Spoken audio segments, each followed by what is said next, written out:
Hey you guys, Mimsy here. Do you like to have interior plants or plants inside of your house, but your house is quite dark and don't have enough windows to keep those plants alive? Well, today I'm going to show you how I did it with this. So this is a outdated looking ficus tree that I bought at Habitat for Humanity. It was $10. Obviously it's seen better days, but I was able to keep most of the leaves. They actually had the leaves tucked into the base for me. So anyway, I got this for $10 at Habitat for Humanity. And I am going to transform this, which I cut down out of my yard. So let's get started.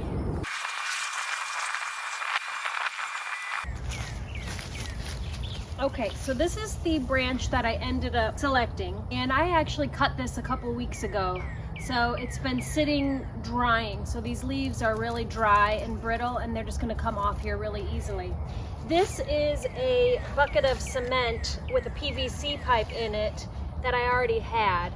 And I use this for a lot of different things. I actually put my Christmas trees in this so that I can put this bucket and my tree into a decorative pot or basket. I've used a lot of different things over the years, baskets, planter pots, and this past year I used a metal bucket or something like that. Anyway, so that's what I'm going to use to hold this, and then I can just drop this into a decorative basket. So that's the first thing that you want to do is make yourself a bucket of cement or something to hold your tree. So the next thing I'm going to do is just strip this of all the leaves.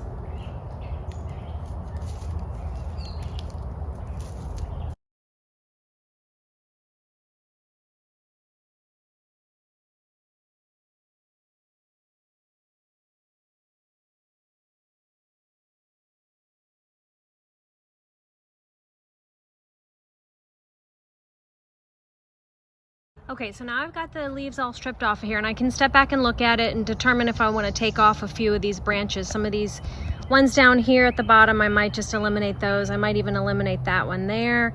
And now I'm going to take it inside because I need to get to some electrical so I can plug in my hot glue gun and start gluing the leaves on. So let's go inside. So I'm taking the leaves off of this old ficus. And the way I'm doing it is I'm keeping some of the stem, and I will have to clean all these leaves. They're really dusty.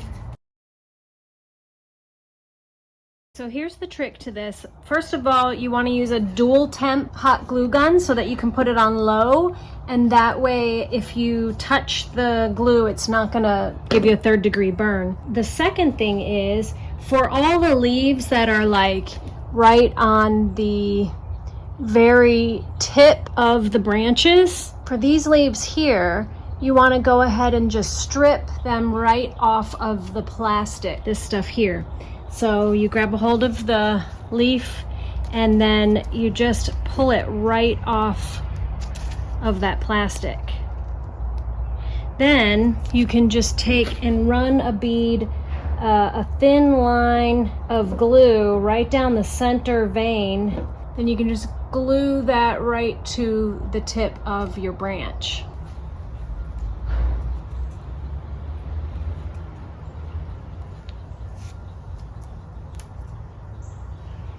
Like that.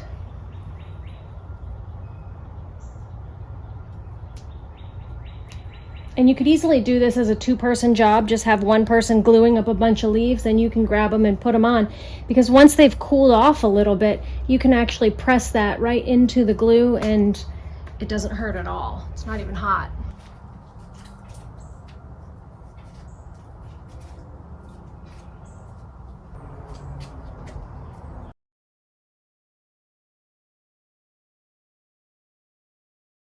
So now that I've gotten all the tips of my branches filled, I'm gonna go ahead and start adding in some of the pieces that are attached to this plastic into just a few of them into the branches, like, you know, back here kind of a thing.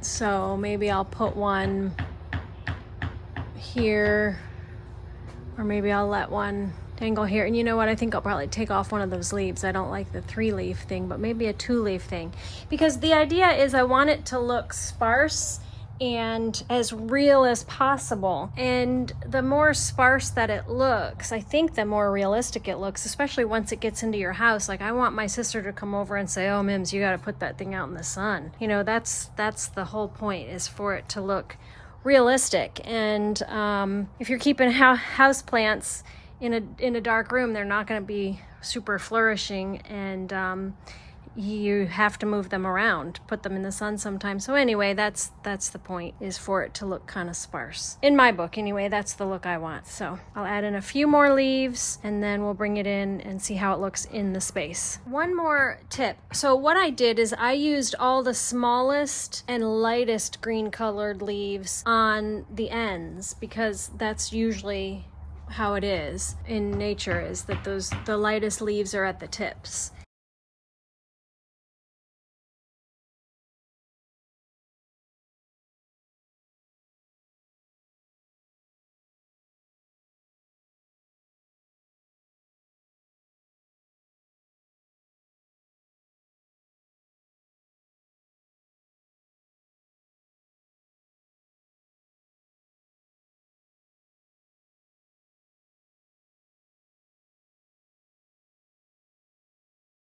So here's my ficus in its space, and I realize now that it's in here that it is actually probably a little bit too sparse. However, I still like it for the time being. I think what I'll do next time, I still have a ton of leaves left, and I could probably even strip this off and use these leaves.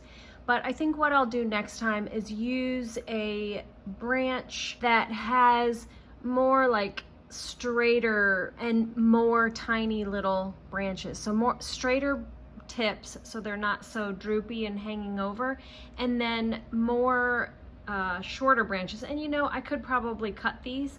I could probably go in and cut some of these droopy ones down so that I'm just left with straight up branches, and then it would give me a whole different look, and then I could add in more leaves that are on the stems still. But anyway, that's how it looks, and I'm pretty happy with it for the time being. It does fill that space, and I like it, but I may redo it. I mean, it was a $10 ficus tree. Other than that, I didn't spend any more money than that. So simple project, and I like it.